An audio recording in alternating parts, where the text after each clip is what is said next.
Bismillahirrahmanirrahim. Ila hadran Nabi al-Mustafa Sayyidina Maulana Muhammadin sallallahu alaihi wasallam. Ila hadrat ikhwanihi min al-anbiya al-mursalin asyhada wal-awliya was-salihin was-sahabati wat-tabi'in Allahumma salli fi jama'il malaikatil muqarrabin khususan ila hadrat arwahim asisi nahdlatul ulama wa khususan ila hadrat ruhi hadrat Syekh Ki Muhammad Hashim Ash'ari wa Salim Ibrahim. Syairillah al-Fatihah. A'udzu billahi minasyaitonir rajim. Bismillahirrahmanirrahim. Alhamdulillahirabbil alamin. Ihdinas siratal mustaqim.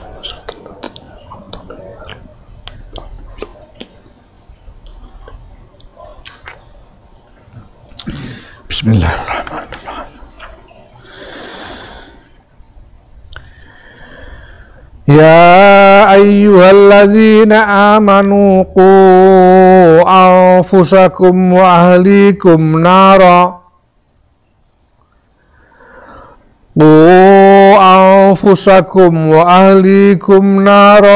waquduhan nasu wal hijaratu 'alaiha malaikatun ghilazun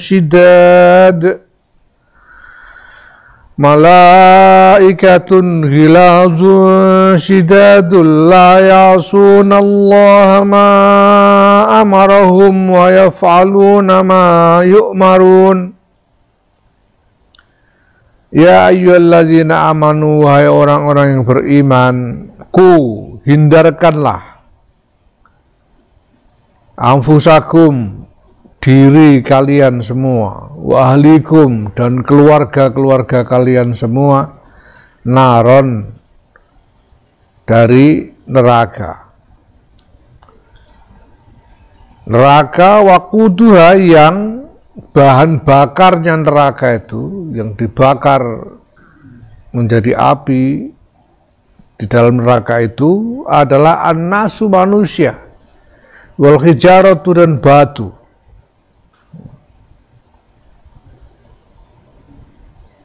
Ini bukan api sembarang api. Kalau di dapur itu yang dibakar menjadi api, kayu, gas, minyak, ini manusia yang dibakar menjadi api, dan batu-batu. Dan atas neraka itu ada penjaga-penjaga malaikat yang keras hati, yang kasar dan keras hati. Kasar artinya ya tidak bisa dinego. Dan memang malaikat-malaikat ini malaikat yang memang spesialis menyiksa. Kalau diminta untuk tidak menyiksa ya tidak bisa, kerjaannya memang menyiksa gitu. Jadi keras, kasar dan keras. Tidak ada kata-kata yang lembut dan lain sebagainya. Kalau sudah jatahnya disiksa. Dan malaikat-malaikat itu layak sunnah, malaikat-malaikat itu tidak bermaksiat, artinya tidak menyelisihi Allah kepada Allah, tidak menyelisihi ma'amaruhum, apa yang Allah merintahkan kepada mereka. Wa yaf'aluna, dan mereka melakukan, mengerjakan ma'yu'maruna, apa yang mereka diperintahkan. Jadi kalau perintahnya dari Allah sudah tidak bisa ditawar, tidak akan bisa ditawar. Nah, maka mumpung kita masih punya kesempatan, punya napas, kita harus sungguh-sungguh berupaya menghindarkan diri dari neraka itu.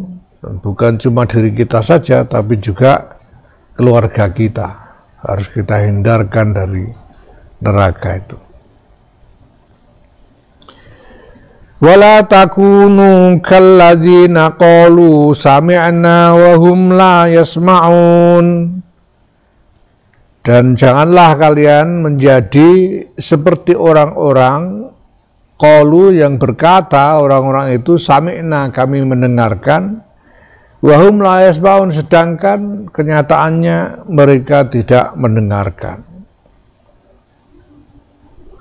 Mereka mendengarkan, mungkin mereka mendengar, tapi mereka tidak memasukkan ke dalam akal dan hati mereka. Mereka mengabaikannya. Mereka berpura-pura menerima, tapi sebetulnya hati mereka ingkar. Ini orang-orang munafik. Tidak boleh begitu. Maka saya seringkali mengingatkan kepada pengurus-pengurus dan kader-kader Nahdlatul Ulama bahwa mereka sudah berbaiat ala sam'i wa ta'ah dalam baiat pelantikan, dan setiap kali selesai pelatihan kader itu mereka berbaiat, bayatu ala sam'i wa ta'ah, mereka berbaiat untuk mendengar dan taat. Ya, bil jihad fi sabilillah, dengan jihad fi sabilillah, ala tariqati Nahdlatul Ulama, di atas jalannya Nahdlatul Ulama. Ini baiat. Jangan sampai sudah bilang baiatu ala sam'i wa ta'ah ternyata tidak taat. Ini namanya ini kayak begini nih. Kalladzina qalu sami'na wa hum la yasma'un. Tidak boleh.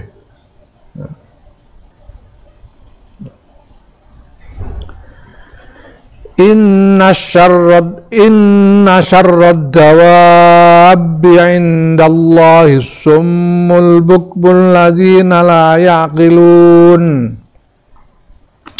Sesungguhnya binatang yang paling buruk menurut Allah adalah yang tuli dan bisu, alladzina yaqilun, yang tidak mau berpikir.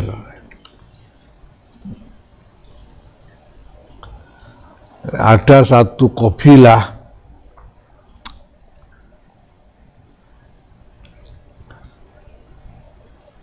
namanya kabilah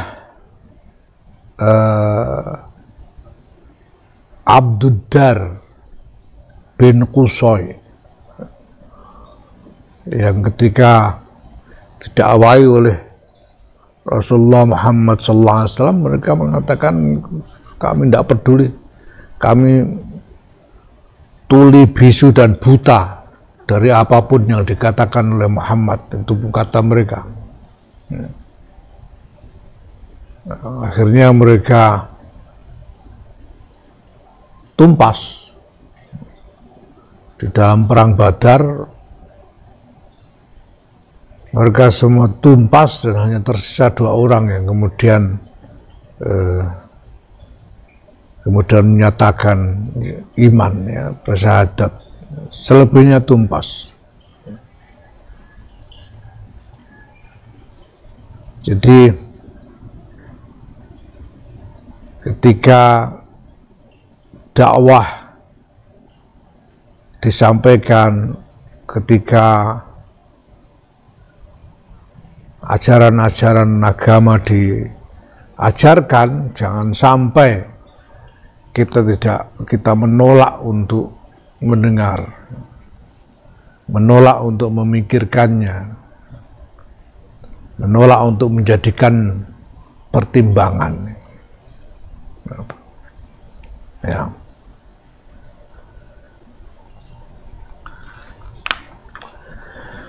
Wal takum minkum ummatun yad'una ilal khairi wa ya'muruna bil ma'ruf wa yanhauna 'anil munkar wa ulaika humul muflihun. Wal takun, dan hendaknya ada minkum dari kalian semua, ummatun satu golongan, satu umat. Ya. Para mufassir mengatakan bahwa walaupun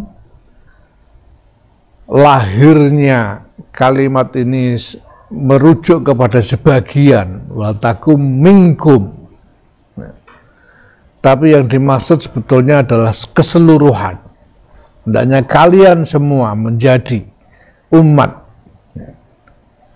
bukan hanya sebagian, tapi kalian semua menjadi umat.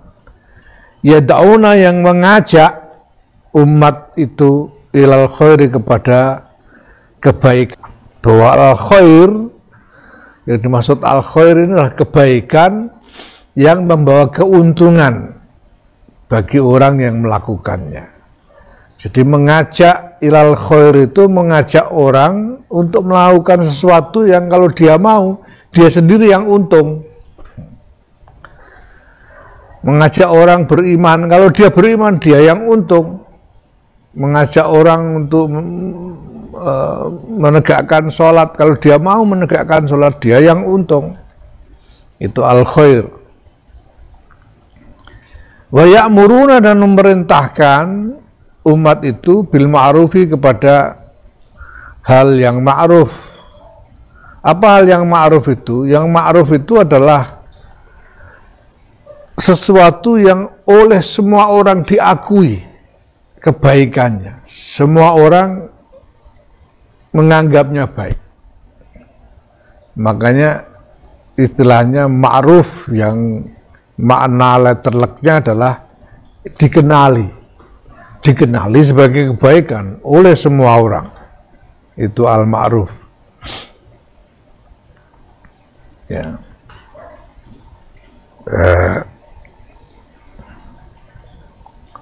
Dan ini terkait dengan hal yang menyangkut kemaslahatan orang banyak. Seperti misalnya ya menyingkirkan batu dan rintangan-rintangan dari jalan, ini ma'ruf. Ya. Kalau sekarang ini misalnya kita suruh orang kalau jalan di jalan raya, ya, kalau tidak sedang mau mendahului kendaraan lain berjalan di sisi kiri jalan, itu ma'ruf. Kalau lampu merah suruh berhenti, itu ma'ruf namanya. Karena menyangkut kemaslahatan orang banyak. Dan semua orang mengakui bahwa memang seharusnya begitu. Itu namanya ma'ruf. Wa yanhauna 'anil munkar, dan mencegah, melarang umat itu anil mungkari, dari perbuatan yang mungkar. Mungkar itu artinya diingkari. Semua orang menganggapnya jelek. Semua orang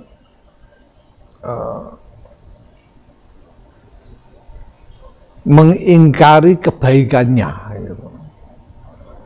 Makanya mungkar itu diingkari, artinya yaitu memang sesuatu yang tidak baik bagi semua orang.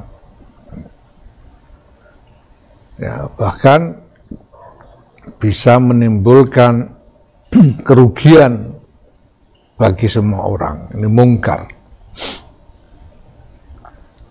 Wa ulaika, dan orang-orang itu, orang umat yang mengajak ilal khair, memerintah bil ma'ruf dan mencegah anil munkar, hum, orang-orang itu al-muflihuna, orang-orang yang beruntung, orang-orang yang berjaya.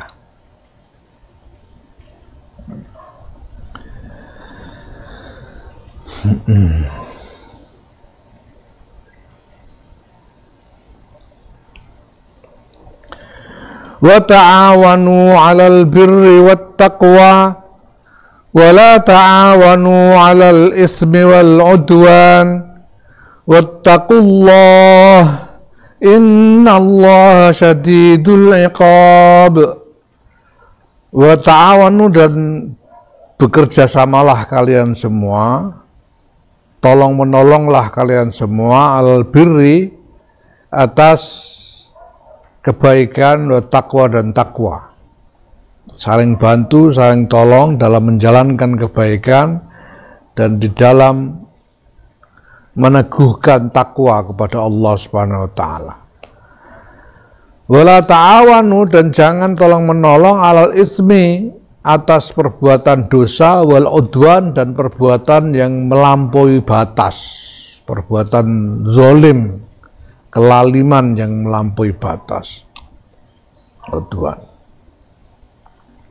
Wattaqullah, dan takutlah kepada Allah. Innallaha syadidul iqab, sesungguhnya Allah itu syadidul iqabi, sangat keras siksanya.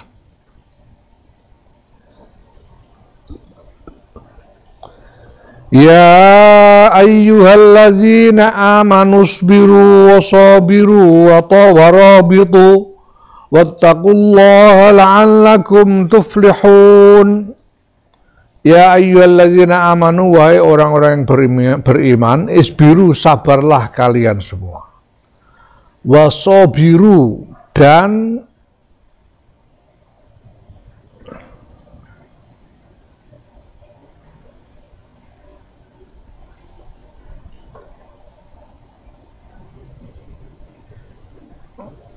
unggulilah kesabaran musuh.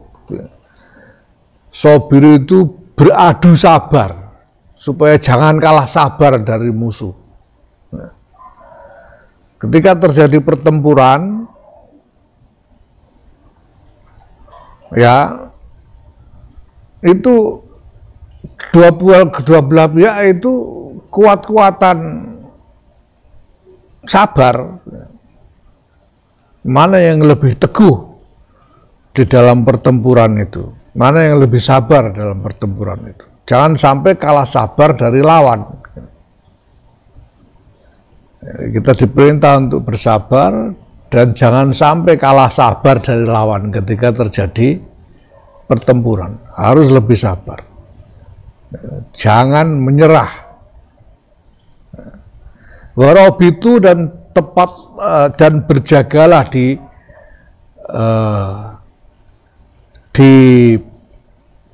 garis pertempuran. Warabitu, berjaga di garis pertempuran. Jadi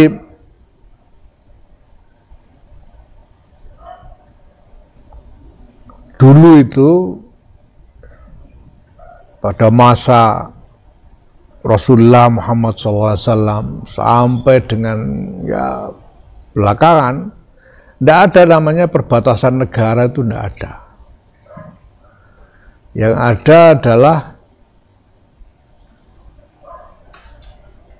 jalan masuk, akses kepada satu wilayah di antara lanskap yang berupa gunung-gunung, yang kemudian di situ ada jalan masuk ke dalam wilayah yang dikuasai oleh orang-orang mukmin. Ini yang disebut suhur, jalan masuk ini, celah-celah yang bisa menjadi jalan masuk bagi musuh ke dalam wilayah. Nah, di sekitar suhur itu adalah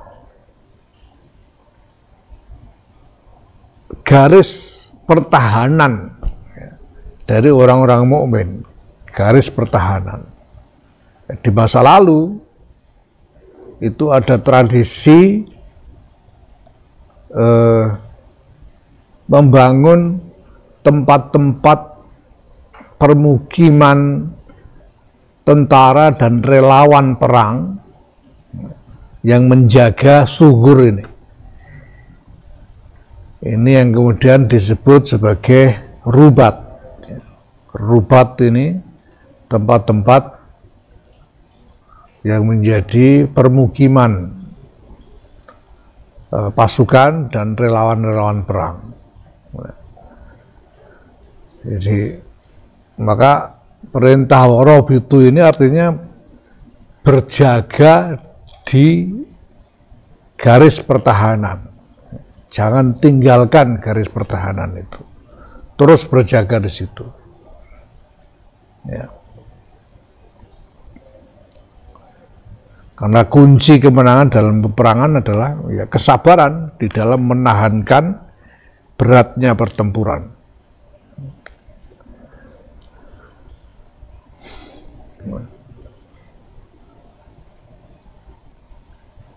Jangan sampai ada di tengah-tengah pertempuran yang berat itu lalu ada yang menyerah, apalagi lari dari pertempuran. Ini dosa besar.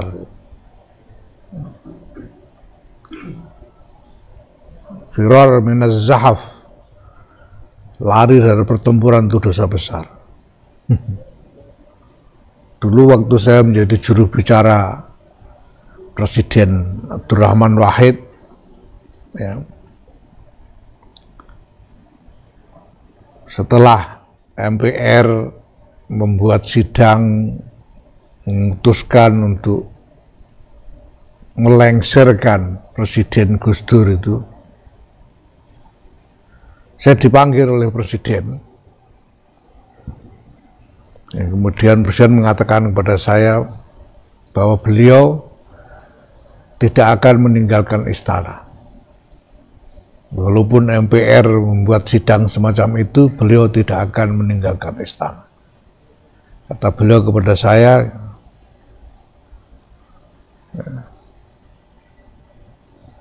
kalaupun harus mati, saya akan mati di sini, kata Presiden. Kenapa? Karena kita ini berada di tengah pertempuran, kita ini indal ma'arikah, berada di tengah medan pertempuran. Dan medan pertempurannya ya istana ini. Dan ini adalah pertempuran untuk jihad fisabilillah. Kita melakukan semua ini kan untuk jihad fisabilillah, kata Presiden. Dan medan pertempurannya istana ini. Nah, kalau saya meninggalkan istana ini, itu namanya firar minaz zahaf. Itu dosa besar. Wah, saya di gebrobyos setengah mati waktu itu. Ini kalau presidennya aja nggak mau pergi, terus saya gimana sih? Ya, karena ketakutan saya akhirnya nggak berani pulang juga dari istana itu. Jadi sampai berhari-hari saya di istana, saya minta dikirim pakaian dari rumah dan nginep di istana berhari-hari. Karena nggak berani meninggalkan medan pertempuran itu. Ya udah kalau nggak karu-karuan, wah ini kalau sampai mati di sini gimana, nggak karu-karuan waktu itu, apalagi. Waktu itu diketahui pasukan Angkatan Darat, ya, Kostrad sudah berkumpul di Monas. Kalau istana diserbu, ya sudahlah, daripada dosa besar. Karena ini perintahnya, tidak boleh meninggalkan pertempuran. Nah, itu berjalan berhari-hari sampai seminggu lebih mungkin, sekitar seminggu. Nah, tiba-tiba kemudian Presiden kolaps karena beliau memang ya dalam keadaan sebetulnya sakit. Kolaps, ribut sekali waktu itu, dokter-dokter Presiden berdatangan. Nah, kemudian Presiden dirawat. Nah, sekitar sehari 2 hari kemudian baru Presiden pulih. Dan pulih lagi, lalu saya dipanggil lagi sama Presiden. Beliau bilang, saya ini sakit. Dan sakit saya ini komplikasi, macam-macam penyakit jadi satu. Di seluruh dunia ini hanya ada satu rumah sakit yang bisa merawat orang sakit macam saya ini, yaitu rumah sakit John Hopkins di Boston, Amerika Serikat, kata beliau. Maka kata beliau, saya ini akan pergi ke Boston untuk berobat. Saya bukannya lari dari pertempuran, kata beliau, saya bukan lari dari pertempuran, tapi karena saya sakit dan harus berobat, maka saya akan pergi berobat. Ini namanya ilat baru, kata beliau. Al-hukmu yaduru ma'a illatihi wujudan wa adaman, kata beliau. Hukum itu tergantung ilatnya, ada atau tidaknya. Karena sekarang saya mendapat ilat sakit, saya harus berobat, maka saya akan pergi berobat, kata Gus Dur. Nah, saya tidak berani ngomong apa-apa, walaupun saya sendiri tambah kalut lagi lah. Kalau presidennya pergi berobat, saya gimana? Saya nggak ada perintah. Kalau misalnya waktu itu presiden bilang sampean pulang aja, itu ada elat buat saya. Ini perintah imam, suruh pulang ya, diperintah imam pulang. Nggak ada perintah. Jadi wah, luar biasa itu. Wah, udah karu-karuan saya. Nah, sampai tiba waktunya presiden itu mau berangkat, diiringkan banyak orang dari LSM berkumpul di istana, mengiringkan presiden keluar dari istana. Dan sebelum berangkat ke bandara, beliau diminta berpidato di Tugu Proklamasi. Nah, saya ikut mengiringkan presiden keluar. Mengiringkan presiden keluar, sampai di Tugu Proklamasi, presiden pidato, dan beliau mengatakan, ya kira-kira perjuangan kita belum selesai.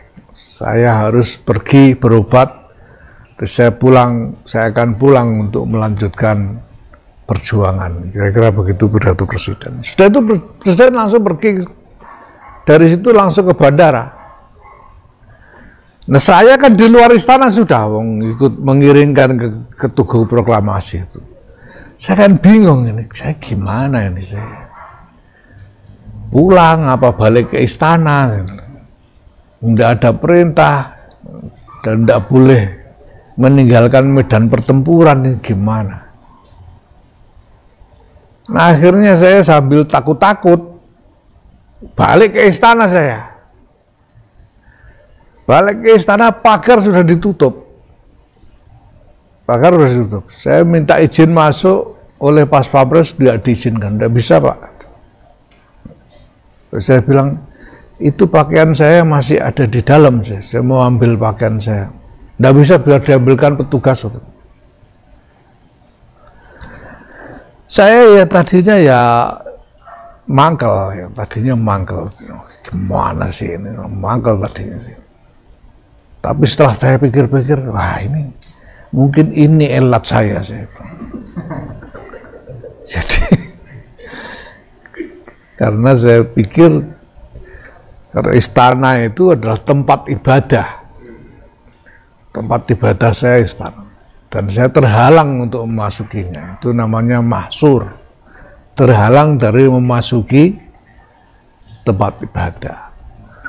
Ya mudah-mudahan ini menjadi elat saya untuk tidak masuk istana. Ya mudah-mudahan aja nggak dosa saya waktu itu, karena nggak bisa masuk istana lagi, masa saya mau tidur di emperan situ kan. Akhirnya terus pakaian saya diambilkan dan pulang saya. Ya dengan husnudzon kepada Allah Subhanahu wa taala bahwa ya saya tidak cukup penting untuk disiksa lah, kira-kira begitu, mudah-mudahan ya. Karena ya saya sudah mau masuk lagi ke istana tapi terhalang. Namanya mahsur. Nah, memang ada masa-masa ketika kita harus berhadapan dengan situasi yang sangat intens, ya, sangat mencekam, berhadapan-hadapan dengan kekuatan lawan lah ya. Nah, kita harus sungguh-sungguh disiplin, mempertahankan disiplin, bersabar dengan disiplin dari barisan kita,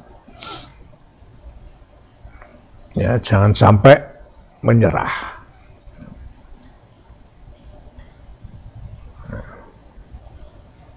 Dalam keadaan apapun,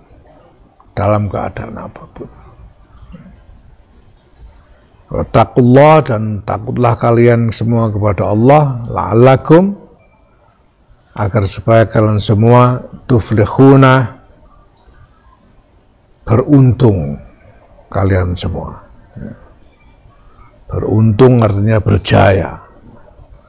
Kunci kemenangan adalah kesabaran dalam disiplin barisan.